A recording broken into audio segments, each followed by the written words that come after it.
Chapter 6. And it came to pass in the 480th year after the children of Israel were come out of the land of Egypt, in the 4th year of Solomon's reign over Israel, in the month Ziph, which is the 2nd month, that he began to build the house of the Lord.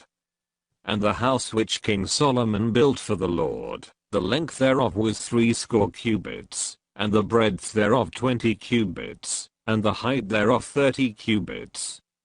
And the porch before the temple of the house, 20 cubits was the length thereof, according to the breadth of the house, and 10 cubits was the breadth thereof before the house.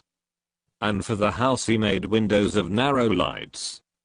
And against the wall of the house he built chambers round about, against the walls of the house round about, both of the temple, and of the oracle, and he made chambers round about. The nethermost chamber was 5 cubits broad, and the middle was 6 cubits broad, and the third was 7 cubits broad, for without in the wall of the house he made narrowed rests round about, that the beam should not be fastened in the walls of the house. And the house, when it was in building, was built of stone made ready, before it was brought thither, so that there was neither hammer nor axe nor any tool of iron heard in the house, while it was in building.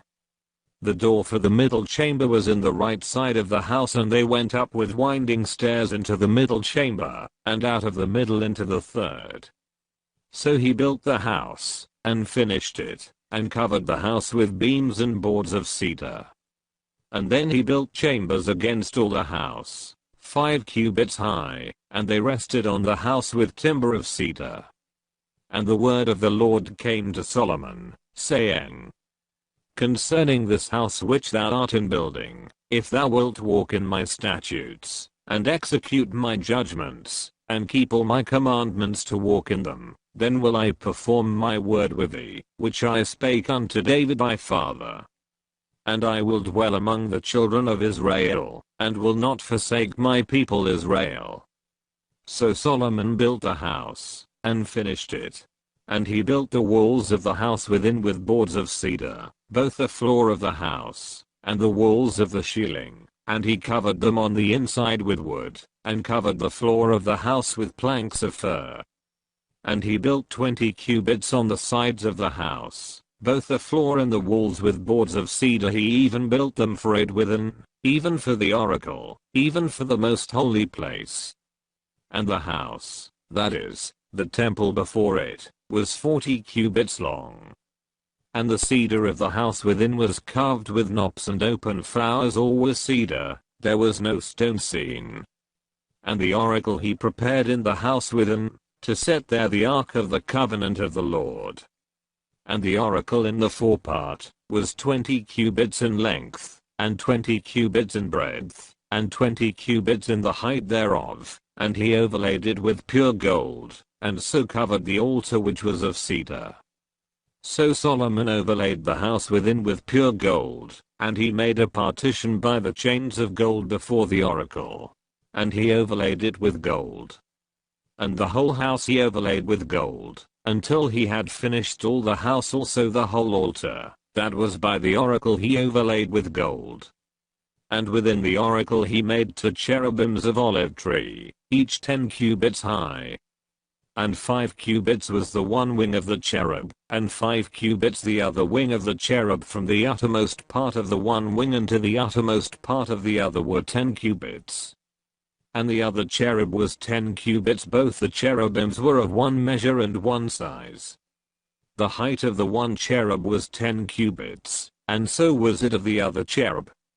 And he set the cherubims within the inner house, and they stretched forth the wings of the cherubims, so that the wing of the one touched the one wall, and the wing of the other cherub touched the other wall, and their wings touched one another in the midst of the house. And he overlaid the cherubims with gold. And he carved all the walls of the house round about with carved figures of cherubims and palm trees and open flowers, within and without.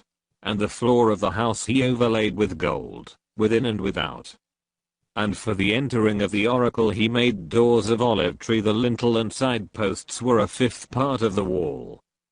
The 2 doors also were of olive tree, And he carved upon them carvings of cherubims and palm trees and open flowers, and overlaid them with gold, and spread gold upon the cherubims, and upon the palm trees. So also made he for the door of the temple posts of olive tree, a fourth part of the wall. And the two doors were of fir tree, the two leaves of the one door were folding, and the two leaves of the other door were folding. And he carved thereon cherubims and palm trees and open flowers, and covered them with gold fitted upon the carved work. And he built the inner court with 3 rows of hewed stone, and a row of cedar beams. In the 4th year, was the foundation of the house of the Lord laid, in the month Ziph. And in the 11th year, in the month Bul, which is the 8th month, was the house finished throughout all the parts thereof, and according to all the fashion of it. So was he 7 years in building it.